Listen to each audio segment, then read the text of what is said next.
How to adjust your diet during a pandemic, particularly one that is a viral infection. Well, really, if you're eating well, then you shouldn't change anything. The term well, though, is obviously defined by many different things, and outside of that, during a pandemic, it obviously doesn't make any difference. With what we should be doing differently per se, if you are not eating appropriately, if you're at a poor state of health, if generally your immune system is compromised for many different reasons, then there's definitely a lot that you should be doing. But whether we're in the middle of a pandemic or not makes no difference. It would be things that you would change forever and always to make sure that you are at the pinnacle of your health when it comes to nutrition. So what does that look like? Easiest way to think about it is from a food perspective, working with particular food groups. So focus on meat. Meat and protein are really, really important parts of a healthy diet. There are though certain types of foods, particularly protein foods, that we don't really need within a balanced diet. A big one of that is all of your processed meats. So if you're the sort of person that sits down to lunch and has ham and cheese on a toasted sandwich every day, probably something that we shouldn't be doing on the regular occasions. If you're the sort of person that likes having sausages and rissoles once a week, if we like having mince generally once a week, once a fortnight, then those types of foods are certainly ones that we don't really need within our diet.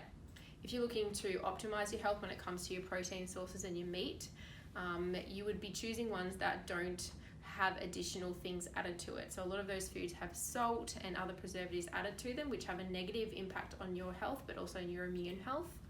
Whereas if you choose protein foods that are low in fat, so fish, chicken, even pork, and to a certain extent steak, then these foods are really essential for the immune system. They contain things like zinc. They obviously contain things like iron as well, which are really, really fundamental when it comes to combating and fighting off infection on a general and a daily basis.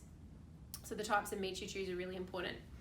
If we focus on another valuable source of nutrition for the body, particularly during states of immune health, would be fruit, vegetables. Fruit and vegetables, really, it doesn't matter how many conversations you have around the value and the benefit of fruit and vegetables, it's never debated. It is always the same answer. You need to have them, and you need to have them in large quantities. If you are sick and tired of hearing that message, the goal would be that you focus on particular types. So ones that are really, really good to help fight off infection are your windy veg, so your onion, your cabbage, your leeks, your Brussels, your cabbage, in little mini forms like your little Brussels sprouts, and then on top of that, if you're thinking about other particular veg that are really valuable, it would be things that are green and things that are purple. So if you think about your diet and how many purple foods you have in them, it's likely not a lot. So redefining the type of veg, not just always thinking I need to eat more vegetables, can be a really useful thought process when you're looking at adapting your diet.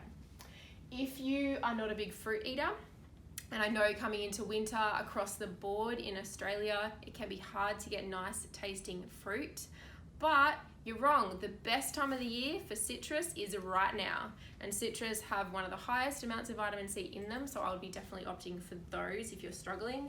And if in general you're not a big fruit eater, freeze it, blend it, put it in fruit smoothies, put it into a cereal or a porridge, and you might find it tastes a little bit better. And if you're looking for the best bang for your buck when it comes to immune health, berries would have to be up there.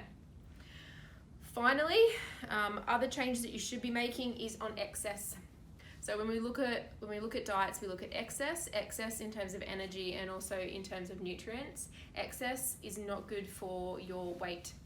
At the end of the day, when you're in a pandemic and you're stuck in your house, if you can't get anywhere, your incidental activity is certainly going to reduce, and a lot of people have been struggling with excess whilst in a pandemic. We know that weight gain is not good for your health, but also can have a terrible effect on your immune health as well, particularly if you have other coexisting conditions.